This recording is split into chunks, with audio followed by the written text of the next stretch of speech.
అందరికీ నమస్కారం. Welcome to our news channel.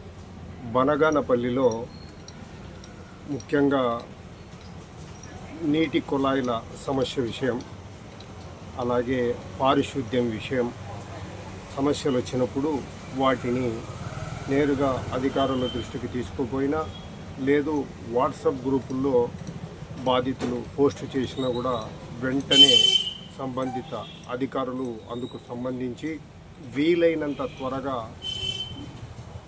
పరిష్కార చర్యలకు ప్రాధాన్యం ఇస్తుండడం పట్ల ప్రజలు హర్షం వ్యక్తం చేస్తున్నారు. ఈ నేపథ్యంలో ముఖ్యంగా పారిశుద్ధ్యం విషయం సంబంధించి డ్రైనేజీల క్లీనింగ్లో దీర్ఘకాల సమస్యలకు సైతం పారిశుద్ధ్య కార్మికులు తమ శక్తికి మించి పూర్తి హార్డ్ వర్క్తో కృషి చేస్తున్న నేపథ్యంలో ప్రజలు ఈ మేరకు హర్షం వ్యక్తం చేస్తున్నారు.